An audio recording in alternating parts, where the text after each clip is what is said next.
ఏ రాష్ట్ర ప్రభుత్వమైనా ఉమ్మడి రాష్ట్రంలో కూడా ఆనాడు ఆంధ్రప్రదేశ్లో కూడా ఒక్క సంవత్సరంలో 60,000 ఉద్యోగాలు ఇచ్చిన చరిత్ర లేదు. మన ప్రభుత్వం 60,000 ఉద్యోగాలు ఇవాళ ఇచ్చింది. శాఖల వారిగా నేను లెక్క చెప్తా. ఒకప్పుడు ఉద్యోగాల కోసం తెలంగాణ ఉద్యమమే వచ్చింది. ఒకప్పుడు నోటిఫికేషన్ల కోసం లక్షలాది మంది విద్యార్థులు రోడ్ల మీదకి వచ్చారు. కానీ మన ప్రభుత్వం వచ్చిన తర్వాత అన్నా నోటిఫికేషన్లు ఎక్కువైతే కొంచెం ఆలస్యం అన్ని చదువుకోవాలంటే కష్టమవుతుందా అశోక్ నగర్లో ధర్నాలు చేసిరు. ఆనాటికి ఈనాటికి ఉన్న తేడాను మీరు గమనించండి. ఆ పిల్లల భవిష్యత్తు కోసమే ఈ ప్రభుత్వం ఉంది. మీరే ఈ దేశ ఈ రాష్ట్ర భవిష్యత్తు మీకోసమే ఈ ప్రభుత్వం పనిచేస్తుంది. మీ భవిష్యత్తును తీర్చిదిద్దాలన్నదే మా ఆలోచన. మాకేముంటుంది, మేము అన్ని సాధించినాం. మాకు రావాల్సిన అవకాశాలన్నీ మాకు వచ్చినాయి. ఇంకా మేము కొత్తగా సాధించేది ఏం లేదు. మాకు ఆనందాన్ని ఇచ్చేదే మీ భవిష్యత్తు. మిమ్మల్ని తీర్చిదిద్దుతే మేము విజయం సాధించినట్టే. ఇవాళ మీ అందరి కోసం ఈ రైతుల పిల్లలే ఈరోజు వ్యవసాయ శాఖ యూనివర్సిటీలో చదువుకుంటున్నారు. ఇవాళ డాక్టర్లైనా, లాయర్లైనా, ఇంజనీర్లైనా, ఐఏఎస్ ఐపీఎస్లైనా ఈరోజు ఈ రైతుల పిల్లలే ఈరోజు డాక్టర్లు, లాయర్లుగా రాణిస్తారు. ఇవాళ ఐఏఎస్లలో మన వాళ్ళు ఉండాలి, సివిల్ సర్వీసెస్లో ఉండాలని ఢిల్లీకి వెళ్ళి చదువుకుంటున్న విద్యార్థులకు రాజీవ్ గాంధీ గారి పేరు మీద వాళ్ళకు ఆర్థికంగా సాయం అందించాలి. పేదోళ్ళ పిల్లలు ఢిల్లీలో వెళ్ళి చదువుకోవాలంటే కష్టంగా ఉందంటే సివిల్స్కు ప్రిపేర్ అయ్యే వాళ్ళకు 2 లక్షల రూపాయలు చదువుకున్న పిల్లలకు ఆర్థిక సాయాన్ని మన ప్రభుత్వం అందించింది. ఎందుకంటే పేదోళ్ళ పిల్లలు ఈ దేశంలో ఐఏఎస్లు, ఐపీఎస్లు, ఐఎఫ్ఎస్లు అయితే ఏ రాష్ట్రంలో అయినా ఉండని, ఏ కేంద్ర ప్రభుత్వంలో అయినా పనిచేయని, పుట్టిన ఊరికి ఏదన్నా చెయ్యాలనే లక్ష్యంతో పనిచేస్తారని ఆ పిల్లల్ని సివిల్ సర్వీసెస్ వైపు మనం ఈరోజు ప్రోత్సహిస్తున్నాం. అందుకే ఈరోజు ప్రతి శాఖను ప్రక్షాళన చేసుకుంటూ వస్తున్నాం. ప్రతి ప్రయత్నం చిన్న చిన్న తప్పులు ఎక్కడైనా దొర్లినా ఎంబడే సరిదిద్దుకొని వాటిని ముందుకు తీసుకెళ్తున్నాం.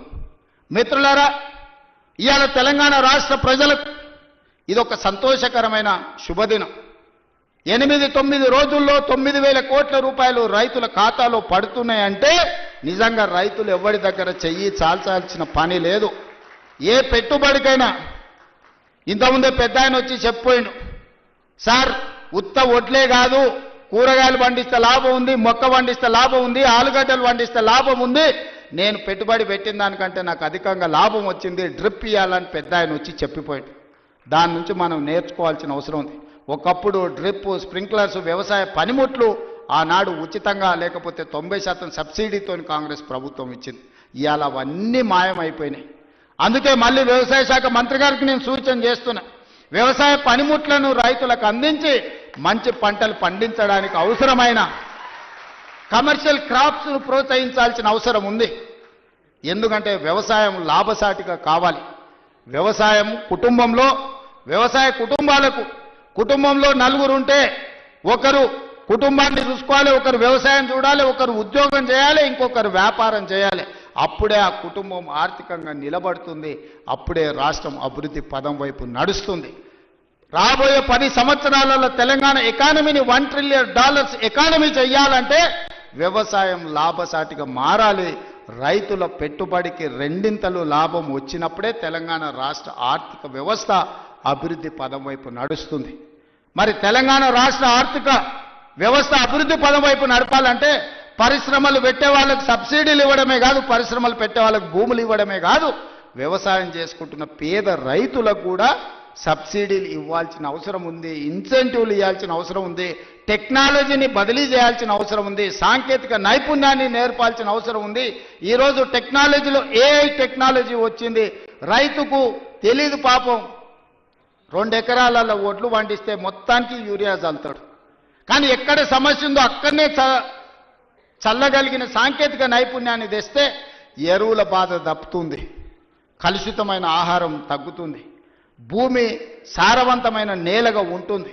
ఇట్లాంటి సాంకేతిక నైపుణ్యాన్ని కూడా ఈరోజు వ్యవసాయ శాఖ నేర్చుకోవాల్సిన అవసరం ఉంది, రైతులకు నేర్పాల్సిన అవసరం ఉంది.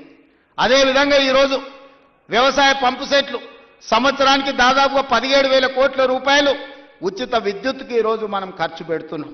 ఇవాళ అదే సోలార్కి మనం మారిపోతే సోలార్తోని మీ వ్యవసాయం ఉచితమే కాదు, మీరు సోలార్ విద్యుత్తు ద్వారా నెలకు 2000 3000 మా ఆడబిడ్డలకు ఆదాయం వచ్చేటట్టు విద్యుత్తు శాఖకు సంబంధించి ఉప ముఖ్యమంత్రి గారు ప్రణాళికలు చేస్తే రైతులు సిద్ధంగా ఉన్నారు. దానికి అవసరమైన పెట్టుబడి మనం